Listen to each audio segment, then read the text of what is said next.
नमस्कार विद्यार्थी मित्रांनो.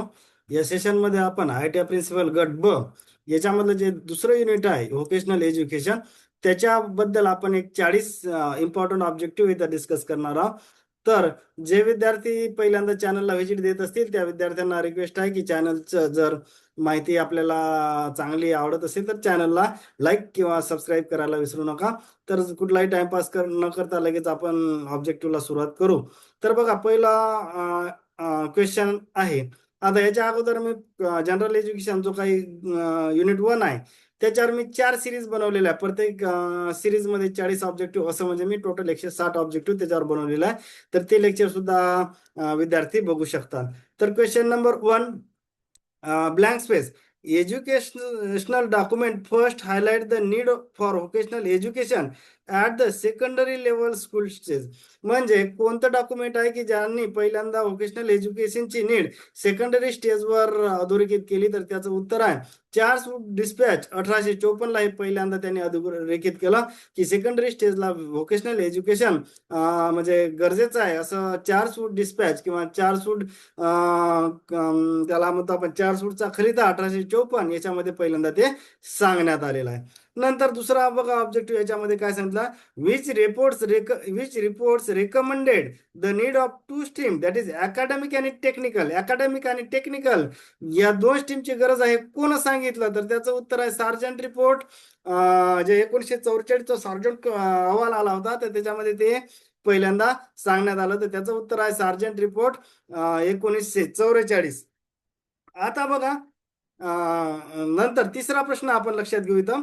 The sergeant report was publish in. Sergeant report कधी पब्लिश झाला? तर त्याचं उत्तर आहे 1944 ला. सार्जंट कमिशन चा जो काही अहवाल आहे तो 1944 ला म्हणजे पब्लिश करण्यात आला. तर त्याच्यामुळे त्याचं करेक्ट उत्तर आहे ऑप्शन नंबर 4, 1944. नंतर क्वेश्चन नंबर 4 मध्ये काय सांगितलं आपल्याला की choose the correct sentence. Correct sentence आपल्याला किंवा योग्य पर्याय किंवा योग्य वाक्य आपल्याला निवडायचं आहे. पहिलं सेंटेन्स काय दिलेलं आहे की ए मध्ये काय सांगितलं आपल्याला, Mudaliar commission is setup in 1952. बरोबर आहे, 1952 ला मुदलियार कमिशनची स्थापना झाली. मुदलियार कमिशन कशासाठी आलेलं आहे? तर सेकंडरी एज्युकेशनचा स्टडी करण्यासाठी मुदलियार कमिशन आलं होतं. आपण ते पहिल्या लेक्चर मध्ये बघितलं. त्याच्यामुळे सेंटेन्स ए हे करेक्ट आहे. मुदलियार कमिशन इस्टॅब्लिश 1952 ला झालेलं आहे, त्याच्यामध्ये कुठलाही डाऊट नाही. नंतर दुसरं काय सांगितलं आपल्याला की Mudaliar commission introduce the concept of multipurpose school. बरोबर आहे, मल्टीपर्पज स्कूल ही संकल्पना किंवा कन्सेप्ट मुदलियार कमिशन 1952 मध्येच इंट्रोड्यूस करण्यात आली. त्याच्यामुळे हे दुसरं म्हणजे सेंटेन्स बी हे सुद्धा करेक्ट आहे. म्हणून आपलं करेक्ट पर्याय असेल option number 3, A and be true. दोन्ही बरोबर वाक्य आहे, त्याच्यामुळे ऑप्शन नंबर 3 याचा पर्याय असेल. नंतर थोडं मी क्लिअर करतो. नंतरचा क्वेश्चन बघा. आता क्वेश्चन नंबर 5 काय सांगितलं आपल्याला, चूज द करेक्ट सेंटेन्स. इथं सुद्धा करेक्ट सेंटेन्स आपल्याला ओळखायचं आहे. आता बघा त्याच्यामध्ये पहिलं काय सांगितलं, NAP 2020 रेकमेंडेड 10 डेज बॅगलेस पिरियड. बरोबर आहे, 10 दिवसासाठी विद्यार्थ्यांनी बॅग घेऊन जायचं नाही आहे, त्याच्यामध्ये रेकमेंड करण्यात आलेलं आहे. त्याच्यामुळे 10 डेज बॅगलेस पिरियड हे सुद्धा करेक्ट उत्तर ऑप्शन सेंटेन्स आहे. नंतर बी मध्ये काय सांगितलं, this is applicable for class 6 to 8. म्हणजे हे जे काय 10 दिवसाचा बॅगलेस पिरियड आहे ना, हे कोणत्या वर्गासाठी आहे? तर 6वी ते 8वी साठी हे ऍप्लिकेबल आहे. नंतर ऑप्शन नंबर सी मध्ये काय, the purpose of this to develop the or exposure to the skill development. म्हणजे जे काही 10 दिवस दिलेले आहे ना 6वी ते 8व्या वर्गामध्ये, त्या 10 दिवसात त्यांनी बॅग घेऊन यायचं नाही. मग त्यांनी काय करायचं की स्किलच्या रिलेटेड ऍक्टिव्हिटी करायच्या. कोणी जवळ काही कंपनी असेल तर ते करायचं, किंवा दुसरं काहीतरी छोटे मोठे असे स्किल बेस्ड प्रोजेक्ट करायचे. तर त्याचा उद्देश आहे. म्हणून आपल्याला याचा ऑप्शन नंबर 3 हे करेक्ट असणार. ABC true. म्हणजे option A sentence A, sentence B, sentence C हे तिन्ही सुद्धा वाक्य करेक्ट आहे. म्हणून ऑप्शन नंबर 3 हे याचं करेक्ट उत्तर आहे. नंतर क्वेश्चन नंबर 6 बघू. The apprentice act was enacted in. Apprenticeship कायदा कधी आला? तर ते 1961 चा आहे कायदा. म्हणून ऑप्शन नंबर 2 हे याचं करेक्ट उत्तर आहे. नंतर question number 7, making India launch in. अशा हे तारखा सुद्धा फार महत्वाच्या आहेत. मेक इन इंडियाची सुरुवात कधी झाली? तर 25 सप्टेंबर 2014 ला हे मेक इन इंडिया कार्यक्रम सुरू झालेला आहे. तर 10 सप्टेंबर चूक आहे, 15 चूक आहे, नंतर 20 सप्टेंबर सुद्धा चूक आहे. त्याच्यामुळे 25 सप्टेंबर 2014 हे मेक इन इंडिया कार्यक्रम, म्हणजे हे तारखा महत्वाच्या आहे. मेक इन इंडिया वगैरे जे स्किल इंडिया असेल, स्टँडअप असेल, स्टार्टअप असेल, तर या सगळ्यांच्या डेट सुद्धा महत्वाच्या आहे आपल्यासाठी एक्झामच्या दृष्टिकोनातून. त्याच्यामुळे 25 September 2014 he make in India launch करण्याची तारीख आहे, तर ती तारीख सुद्धा आपल्याला इथं लक्षात ठेवायची आहे. ऑप्शन नंबर 4 हे याचं करेक्ट उत्तर आहे. तर आता क्वेश्चन नंबर 8, करेक्ट सेंटेन्स शोधायचा आहे. Choose the correct sentence. Make in India launch by the ministry of commerce and industry. बरोबर. MSD म्हणजे ministry of skill development and entrepreneurship याचं उत्तर नाही, किंवा मिनिस्ट्री ऑफ स्किल एज्युकेशन हे सुद्धा नाही. त्याच्यामुळे मेक इन इंडिया हा कार्यक्रम ministry of commerce and industry यांनी सुरू केलेला आहे. To create 100 million additional manufacturing job in the economy by 2022 was the objective of the make in India. हे सुद्धा बरोबर आहे. तर त्याच्यामुळे दोन्ही सेंटेन्स हे करेक्ट आहे, म्हणून याचा ऑप्शन नंबर 3 हे करेक्ट उत्तर असणार आहे. ए आणि बी ट्रू. नंतरचा क्वेश्चन नंबर 9 बघू. Digital India launch on. Digital इंडियाची सुरुवात कधी झाली? डिजिटल इंडिया कधी सुरू झालं? तर 1 जुलै 2015. मेकिंग इंडिया किती सांगितलं आपण? 25 सप्टेंबर 2014 मेक इन इंडिया. नंतर डिजिटल इंडिया कधी सुरू झालेला आहे? 1 जुलै 2015. आता बघा, आता हे ज्या काही योजना आहेत ना, मेक इन इंडिया असू द्या, स्किल इंडिया असू द्या, नंतर स्टँडअप, स्टार्टअप, डिजिटल इंडिया, याच्यामध्ये अशा महत्वाच्या तारीख 1 जानेवारी, 15 ऑगस्ट, 2 ऑक्टोबर, 26 जानेवारी, 1 मे, यातली अशी कुठलीही तारीख नाही. त्याच्यामुळे तसा ऑप्शन दिसला की पहिले बाद करायचा. नाहीतर उगा म्हणजे ते तसे ऑप्शन देतील ना आपल्याला. 2 ऑक्टोबरला सुरू झाली, 1 जानेवारीला सुरू झाली, 26 जानेवारीला, 15 ऑगस्टला, 1 मेला, अशी कुठलीही तारीख नाही. त्याच्यामुळे ते पहिलेच ऑप्शन बाद करायचं आहे. मोटो ऑफ डिजिटल इंडिया काय आहे? तर त्याचं पॉवर टू पीपल रॉंग आहे. पॉवर टू पॉवर हे सुद्धा रॉंग आहे. पॉवर टू एम्पॉवर हे करेक्ट उत्तर आहे. त्याच्यामुळे पॉवर टू प्रोग्रेस हे सुद्धा इनकरेक्ट आहे. म्हणून याचा ऑप्शन नंबर 3 हे करेक्ट उत्तर असणार आहे. Power to empower make in इंडियाचा मोटो आहे. क्वेश्चन नंबर 11 बघा. स्किल इंडिया और skill India mission launch in कधी सुरू झालं? तर मी काय सांगितलं, जर परीक्षेत, आता मी इथं क्लोज ऑप्शन दिले, परीक्षेत असं तुम्हाला 2 ऑक्टोबर, 1 मे, 15 ऑगस्ट, 26 जानेवारी, 1 जानेवारी असं काही जरी दिसलं तरी ते चुकून म्हणायचं. तसे कुठेही तारीख याच्यामध्ये नाही आहे. तर त्याच्यामुळे याचं उत्तर आहे ऑप्शन नंबर 4, 15 जुलै 2015. आता बघा, इथं डिजिटल इंडियाची 1 जुलै तारीख आहे आणि याची स्किल इंडियाची 15 जुलै आहे. तो थोडंसं लक्षात घ्यायचं, नाहीतर इथं 2 तारखेमध्ये कन्फ्युज होईल. डिजिटल इंडिया कधी आहे? 1 जुलै. स्किल इंडिया कधी आहे? 15 जुलै. जरी वर्ष सारखं दिसलं असलं तरी तारीखमध्ये फरक आहे. नंतर वर्ल्ड यूथ स्किल डे म्हणजे जागतिक स्किल डे कधी असते? तर 15 जुलै 2015, म्हणजे कधी पहिल्यांदा किंवा 15 जुलै असं जरी असतं तरी चालते. म्हणजे पहिल्यांदा 15 जुलै असा क्वेश्चन पाहिजे होता की world youth skill day started म्हणजे कधी चालू झाला होता? पहिल्यांदा 15 जुलै 2015ला. तर असा क्वेश्चन, थोडंसं माझं ते क्वेश्चन फेम करण्यात थोडंसं म्हणजे झालं हे. तरी तुम्ही लक्षात ठेवायचं की स्किल डे जे काय वर्ल्ड यूथ स्किल डे आहे 15 जुलै आहे, हा 2015ला सुरू झालेला आहे पहिल्यांदा.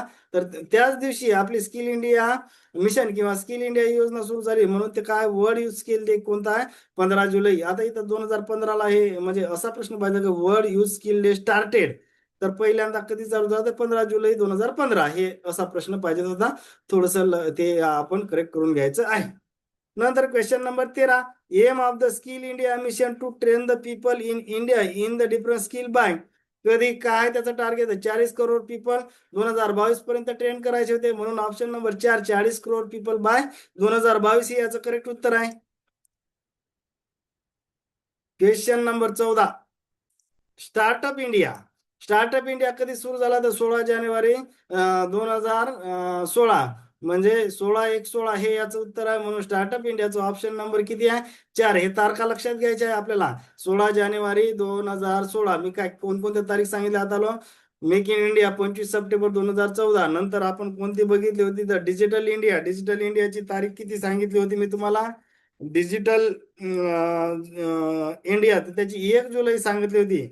नंतर कोणतं सांगितलं आपण? स्किल इंडिया, त्याची किती सांगितली आपण? 15 जुलै सांगितली. नंतर त्याच्यानंतर कोणती आली योजना आपली? स्टार्टअप इंडिया, त्याची तारीख किती आहे? 16 जानेवारी 2016. नंतर आता इथं बघा, इथं कोणती आहे? स्टँडअप इंडिया कधी लॉन्च झाले? तर 5 एप्रिल. हे जरी 2016च्या योजना आहे, तर पहिले स्टार्टअप कधी झालं? जसं आपण सांगितलं नाही का मी तुम्हाला की जे डिजिटल इंडिया 1 जुलै होतं त्याची तारीख 2015. नंतर स्किल इंडिया 15 जुलै 2015, तसं स्टार्टअप इंडिया 16 जानेवारी 2016 आणि स्टँडअप इंडिया 5 एप्रिल 2016 हे सुद्धा महत्वाची तारीख आहे. म्हणून याचा ऑप्शन नंबर 4 हे उत्तर आहे, 5 एप्रिल 2016. आता बघा इथं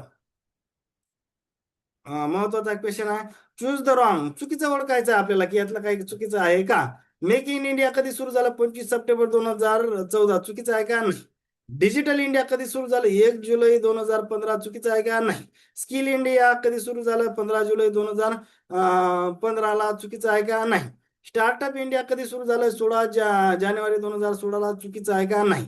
नंतर स्टँडअप इंडिया कधी सुरू झालं, तर 5 एप्रिल 2016, चुकीचं आहे का. नाही. यातलं कुठलंही चुकीचं नाही, म्हणून ऑप्शन नंबर काय येईल, option none of the above, यातलं कुठलंही चुकीचं नाही. आता परीक्षेत काय नाही, एक तर तुम्हाला डेट विचारेल, इयर विचारेल, किंवा कसाही प्रश्न येऊ शकते की क्रोनॉलॉजिकल ऑर्डरने लावायचा आहे. तर मग आपण काय करणार, इथं मी फक्त हे असं एम डी एस असं लक्षात ठेवतो मी. म्हणजे काय, एम म्हणजे काय, मेक इन इंडिया सुरुवातीला आलं, नंतर डिजिटल इंडिया आलं, त्याच्यानंतर स्किल इंडिया आलं, स्टार्ट आणि स्टँड हे नंतरच्या आहे 2016च्या. म्हणजे पहिल्या 3 योजना कशा, हे सिरियल आहे MDS. म्हणजे आपल्याला स्टार्टअप इंडिया 16ची आहे योजना, स्टँडअप इंडिया सुद्धा 2016ची आहे. त्याच्यामुळे आपण या 3 मध्ये फक्त MDS असं लक्षात द्यायचं. म्हणजे मेक इन इंडिया अगोदर आली, त्याच्यानंतर डिजिटल इंडिया आलं, त्याच्यानंतर स्किल इंडिया आलं. म्हणजे लॉजिकल ऑर्डर सुद्धा त्याचा येऊ शकतो. क्वेश्चन नंबर 17 मध्ये काय, चूज द रॉंग. चुकीचं ओळखायचं आहे इथं सुद्धा. चुकीचं बघू आता. का मेक इन इंडिया कोणत्या मंत्रालयानं सुरू केली, ministry of commerce and industry. काही चुकीचं आहे का. नाही. नंतर डिजिटल इंडिया मेटीनं सुरू केली, ministry of ministry of electronics and information technology. मेटीनं डिजिटल इंडिया प्रोग्राम सुरू केलेला आहे, बरोबर आहे.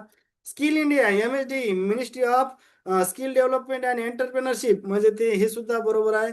नंतर startup India ministry of commerce and industry, त्याच्यातला एक कोणतं डिपार्टमेंट, DPIIT यांनी हे सुरू केलेलं आहे. नंतर stand up India ministry of finance, म्हणजे यांनी सुरू केलेलं मिनिस्ट्री ऑफ फायनान्स. हे कोणते, स्टार्टअप इंडिया. त्याच्यामुळे यातलं कुठलंही चुकीचं नाही, म्हणून ऑप्शन नंबर 4 हे याचं करेक्ट उत्तर असणार आहे. हे मिनिस्ट्री सुद्धा लक्षात घ्यायचे आहे, making India ministry of commerce and industry, नंतर digital India ministry of information electronics and information technology, ज्याला मेटी म्हणतो. Skill India ministry of skill development and entrepreneurship, म्हणजे MSD. नंतर startup India ministry of commerce and industry, standup India ministry of finance. हे त्याच्यामुळे हे कुठलंही याच्यामध्ये चुकीचं नाही, म्हणून ऑप्शन नंबर 4 हे याचं करेक्ट उत्तर असणार आहे. नंतरचा प्रश्न कितीपर्यंत आला आपण, 17. क्वेश्चन नंबर 18 घ्या आता. Startup India support. बघा आता काय काय एम्प्लॉयमेंटला सपोर्ट करते का. हो. काय चुकीचं वाटते का. नाही. सेल्फ एम्प्लॉयमेंटला सपोर्ट करते का. तर हो. रिसर्चला सपोर्ट करते, बरोबर. इनोव्हेशनला आणि एंटरप्रेन्योरशिप, त्याच्यामुळे 5ही करेक्ट आहे, म्हणून ऑप्शन नंबर ABCDE हे त्याचं करेक्ट उत्तर असणार. म्हणजे ऑप्शन नंबर 4 ABCDE करेक्ट. नंतर क्वेश्चन नंबर 19 बघा काय सांगते, state has the highest number of recognize startup. कोणत्या राज्यात हायेस्ट रिकॉग्नाइज स्टार्टअप आहे, तर त्याचं करेक्ट उत्तर आहे महाराष्ट्र. महाराष्ट्रामध्ये सगळ्यात जास्त स्टार्टअप आहेत, म्हणून ऑप्शन नंबर 1 हे याचं करेक्ट उत्तर असणार आहे. क्वेश्चन नंबर 20 मध्ये काय सांगितलं, freedom from the inspection from the tax in startup India किती वर्षापर्यंत फ्रीडम आहे, तर त्याचं उत्तर आहे 3 वर्षापर्यंत. म्हणजे त्याला टॅक्स आणि इन्स्पेक्शन पासून फ्रीडम आहे, तर 3 वर्षापर्यंतच ते फ्रीडम आहे, म्हणून त्याचं ऑप्शन नंबर 2 हे करेक्ट उत्तर असणार आहे. त्या ऑप्शन म्हणजे त्याचं 3 वर्ष. नंतर क्वेश्चन नंबर 21 मध्ये काय सांगितलं, DPIIT is the part of ministry of commerce and finance. Full form of DPIIT, याचं काय काय फुल फॉर्म करेक्ट आहे हे आपल्याला ओळखायचं आहे. बघा, DPIIT हा कोणाचा भाग आहे, तर मिनिस्ट्री ऑफ कॉमर्स अँड फायनान्सचा भाग आहे. मग त्याचा करेक्ट फुल फॉर्म काय आहे, तर बघा, department of the promotion of industry and. आता रिकामी जागा आपल्याला भरायची आहे. Department for the promotion of the industry and, याच्या ब्लँक स्पेस मध्ये काय येणार दादा, इंडस्ट्री ट्रेड चूक, नंतर इंटरनॅशनल ट्रेड हे सुद्धा चूक आहे, नंतर इंडियन ट्रेड हे सुद्धा चूक आहे. त्याचं करेक्ट उत्तर आहे इंटरनल ट्रेड, म्हणून त्याचं ऑप्शन नंबर हे 4 हे करेक्ट उत्तर असणार आहे, इंटरनल ट्रेड. जे DPIIT म्हणजे याचं करेक्ट फुल फॉर्म काय असणार आहे, department for promotion of industry and internal trade, म्हणजे DPIIT आपण ज्याला म्हणतो. थोडस क्लिअर करतो. हा, आता बघा 21 पर्यंत आलो आपण. Question number 22. Question number 1, choose the correct sentence. यातला आपल्याला करेक्ट कोड कायचा आहे. पहिलं काय सांगते, startup India provide the financial assistance in the form of bank loan. बरोबर आहे, बँक लोनच्या फॉर्म मध्ये आपल्याला फायनान्शियल असिस्टंट स्टार्टअप इंडिया मध्ये मिळते. नंतर दुसरं काय सांगितलं की provide the bank loan to the SC ST and women entrepreneurs for the setting up new enterprises. बरोबर, त्याच्यामुळे दुसरं सुद्धा वाक्य बरोबर आहे. म्हणून ऑप्शन नंबर 3 याचं बरोबर असणार आहे. ए आणि बी करेक्ट आहे, म्हणून ऑप्शन नंबर 3 हे करेक्ट आहे. आता बघा क्वेश्चन नंबर 23 मध्ये काय सांगितलं, a new business establish for the first time is called as. नवीन उद्योग एखादा पहिल्यांदाच जर उभारण्यात आला तर त्याला काय म्हणतात. ब्राऊन फील्ड चूक आहे. त्याचं करेक्ट उत्तर आहे ग्रीन फील्ड एंटरप्राइज किंवा त्याला ग्रीन फील्ड प्रोजेक्ट सुद्धा म्हणतात. म्हणून त्याचा करेक्ट ऑप्शन नंबर आहे 2, म्हणून ऑप्शन नंबर 2 हे याचा करेक्ट उत्तर असणार आहे, ऑप्शन नंबर 2. आता क्वेश्चन नंबर 24 मध्ये काय सांगितलं, loans are provided under the stand up India scheme only for. जे काही स्टँडअप हे आहे, म्हणजे काय स्टँडअप इंडिया आहे,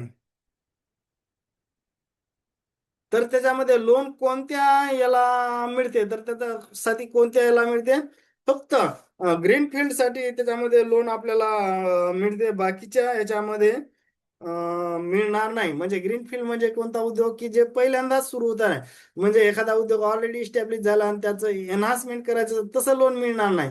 किंवा एखादा उद्योग आहे त्याचं काही मेंटेनन्स करायचं आहे तरी नाही.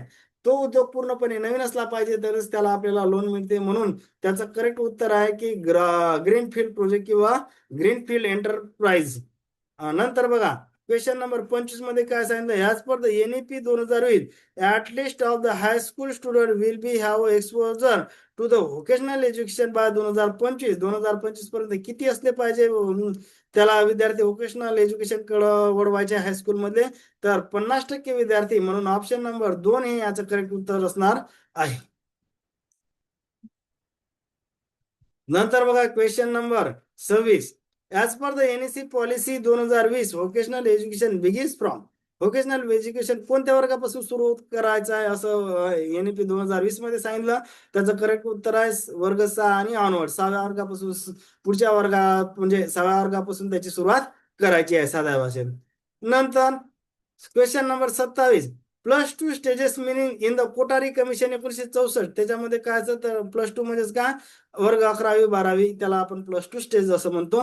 Question number 28, Kothari commission propose that education after 10 standard should be divided into. कोणत्या ह्याच्यामध्ये करायचं आहे तर अकॅडमिक आणि व्होकेशनल एज्युकेशन मध्ये त्याचं डिवायडेशन करायचं आहे. म्हणजे आता बघा याच्यामध्ये आपण जर एक क्वेश्चन बघितला होता तर तो क्वेश्चन बघा असा बघितला होता आपण.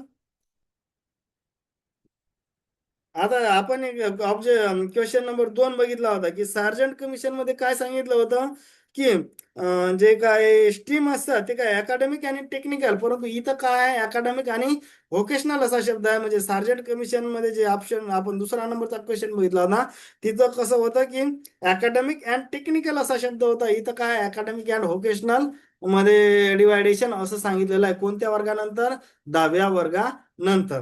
क्वेश्चन नंबर 29 बघा आता, vocational education means education that gives and training for a. बघा आता कशाला म्हणायचं व्होकेशनल एज्युकेशन आहे म्हणजे का प्रॅक्टिकल स्किल प्रोव्हाइड करणार, म्हणून हे 1 आणि 4 उत्तर येणार नाही. आता प्रॅक्टिकल स्किल कोणासाठी तर ते कशासाठी, स्पेसिफिक जॉबसाठी प्रॅक्टिकल स्किल प्रोव्हाइड करणे, तर त्याला आपण व्होकेशनल एज्युकेशन असं म्हटलेलं आहे. म्हणजेच काय येणार इथं, vocational education means education that gives the practical skill and training for a specific job. म्हणून ऑप्शन नंबर 3 हे याचं करेक्ट उत्तर असणार आहे. नंतर क्वेश्चन नंबर किती आलेला आपला 30 मध्ये बघा, Mudaliar commission 1952 recommended that diversification after bye providing the training in the various craft after vocation. म्हणजे त्याच्यानंतर त्याचं किती सांगितलं तर ते 8व्या वर्गानंतर सांगितलं, म्हणून 8 इयर ऑफ द स्कूलिंग. म्हणून ऑप्शन नंबर 1 हे याचं करेक्ट उत्तर असणार आहे. Question number 31, AICTE establishing, AICTE ची स्थापना कधी झाली तर त्याची 1945 ला AICTE all India council for technical education म्हणजेच काय एआयसीटी 1945 ला स्थापना झाली. फार कन्फ्युज होत असेल तर एआयसीटी मध्ये 5 अल्फाबेट आहे म्हणून त्याचं असं 45 असं लक्षात ठेवता येते. नंतर question number 32, statutory status given to the AICTE in म्हणजे काय कायदेशीर किंवा वैधानिक दर्जा एआयसीटी ला कधी देण्यात आला तर 1987 त्याचं करेक्ट उत्तर आहे. कॉन्स्टिट्युशनल स्टेटस नाही ते स्टॅच्युटरी स्टेटस आहे. संविधानिक किंवा घटनात्मक दर्जा नाही तर कायदेशीर किंवा वैधानिक दर्जा देण्यात आलेला संविधानिक दर्जा नाही म्हणजे कॉन्स्टिट्युशनल स्टेटस नाही त्याला काय होतं स्टॅच्युटरी स्टेटस आहे. नंतर question number 33, motto of AICTE is योग कर्म सुख. समोर रिकामी जागा आपल्याला विचारले काय त्याचा मोठं योग कर्म सुख स्किल आहे का नाही, योग कर्म सुख टेक्निकल आहे का नाही, योग कर्म सुख कर्म आहे का नाही तर योग कर्म सुख कौशल्यम हे याचं बरोबर उत्तर आहे म्हणून ऑप्शन नंबर 4 हे याचं करेक्ट उत्तर आहे. Question number 34, AICT responsible for AICT कशाला कशाला रिस्पॉन्सिबल आहे मॅनेजिंग टेक्निकल एज्युकेशन बरोबर आहे कारण की ते AICTE all India council for technical education साठीच आहे म्हणून त्याच्यामध्ये कुठेही चूक नाही. Quality assurance obviously quality assurance साठी पण ते शाश्वती देते. नंतर statutory authority for planning formulating and maintenance of the norms of standard बरोबर स्टॅच्युटरी अथॉरिटी आहे ना. 1987 ला एआयसीटी ला स्टॅच्युटरीचा स्टेटसचा दर्जा देण्यात आला त्याच्यामुळे हे कुठेही चुकीचं नाही. नंतर funding in the priorities areas हे सुद्धा बरोबर आहे परंतु कर्मचाऱ्याचा पगार जर करते म्हणलं एक्झाम मध्ये ते चूक आहे म्हणून ऑप्शन नंबर 4 हे याचं करेक्ट उत्तर असणार आहे. ए बी सी डी चारही सेंटेन्स करेक्ट आहे. ऑप्शन नंबर 4 हे याचं करेक्ट उत्तर असणार आहे. क्वेश्चन नंबर 35 बघा, what is the correct full form of the SUPW याचा करेक्ट फुल फॉर्म काय तर बघा आता इथं ब्लँक स्पेस दिलेली आहे आपल्याला सोशली युजफुल इथं ब्लँक स्पेस भरायची आपल्याला वर्क. आता प्रोग्रेसिव्ह वर्क आहे का म्हणजे सोशली युजफुल प्रोग्रेसिव्ह वर्क आहे का ते नाही. नंतर प्रोग्रामेबल वर्क दूरदूर संबंध नाही त्याच्यामुळे सोशली युजफुल प्रोग्रामेबल वर्क असं सुद्धा नसते. सोशली युजफुल पीपल वर्क हे सुद्धा नाही त्याचं करेक्ट उत्तर आहे सोशल युजफुल प्रोडक्टिव्ह वर्क म्हणजेच काय SUPW. क्वेश्चन नंबर 36 बघा, the term SUPW was first coin by कोण कॉइन केलेली आहे पहिल्यांदा महात्मा गांधीची चूक, नंतर कोठारी कमिशन चूक, नंतर काय NEP 1986 याच्यामध्ये नव्हता तर त्याचं करेक्ट उत्तर आहे ईश्वर भाई पटेल कमिटी. आता बघा हे चुकून माझं हे झालेलं आहे थोडस इथं करेक्शन करा आपण. क्वेश्चन नंबर 36 मध्ये क्वेश्चन नंबर 36 मध्ये तिथं ऑप्शन जो दिलेला आहे मी तर तिथं इथं जे चुकून माझं 66 झालं इथं 77 पाहिजे. ईश्वरभाई कमिटी 1977 असं हे 77 आपण कन्सिडर करायचं आहे. चुकून माझ्याकडून प्रिंट मिस्टेक झाली म्हणून त्याचा ऑप्शन नंबर काय येणार आहे ईश्वरभाई पटेल कमिटी 1977 इथं ते चुकून माझ्या 66 प्रिंट झाला तर आपण 1977 असं त्याला कन्सिडर करायचं आहे. नंतरचा प्रश्न question number 37, SUPW uses the principle of कोणतं प्रिन्सिपल यूज करण्यात येते त्याच्यामध्ये लर्निंग बाय डुईंग म्हणून ऑप्शन नंबर 3 याचं करेक्ट उत्तर आहे learning by doing.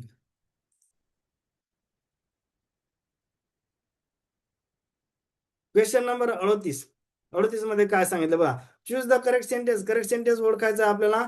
SUPW was introduce in the school curriculum in 1978 बरोबर आहे कारण SUPW कन्सेप्ट 1977 ला आला. कोण आणला कन्सेप्ट ईश्वरबाई कमिटी 1977 यांनी हा कन्सेप्ट आणला त्याच्यामुळे हे सुद्धा सेंटेन्स पहिलं बरोबर आहे. The primary objective of SUPW is to develop the socially responsible and dignity of the labour बरोबर याच्यामध्ये कुठलंही चुकीचं वाटत नाही त्याच्यामुळे ऑप्शन नंबर 3 हे याचं करेक्ट उत्तर असणार आहे. ए आणि बी दोन्ही स्टेटमेंट हे करेक्ट आहे. Question number 39, work experience in the education concept was introduce by कोण इंट्रोड्यूस केला तर त्याचं उत्तर आहे कोठारी कमिशन 1964. आता कोठारी कमिशन 1964चा आहे जरी त्यांनी रिपोर्ट 1966 ला सबमिट केला परंतु कमिशन एस्टॅब्लिश कधी झालं होतं 1964 ला. नंतर चूज द करेक्ट सेंटेन्स शेवटचा क्वेश्चन या सिरीज मधला. करेक्ट सेंटेन्स आपल्याला ओळखायचं Swati Mujumdar committee set up in 2011 बरोबर आहे. नंतर it recommended that from the 9th and 10th standard म्हणजे 9वी आणि 10व्या वर्गापासून vocational education subject should be adopted as a optional subject. बरोबर. 9व्या-10व्या वर्गापासून व्होकेशनल सब्जेक्ट हा ऑप्शनल सब्जेक्ट म्हणून निवडण्यात यावा किंवा घेण्यात यावा असं रिकमेंडेशन या कमिटीने केलं होतं. त्याच्यामुळे ऑप्शन नंबर 3 ए आणि बी हे दोन्ही सेंटेन्स करेक्ट आहे. होप करतो की काही जर आपलं ऑब्जेक्टिव्ह काही फायद्याचे वाटले असेल तर चॅनलला लाईक, सबस्क्राईब आणि शेअर करायला विसरू नका. थँक्यू.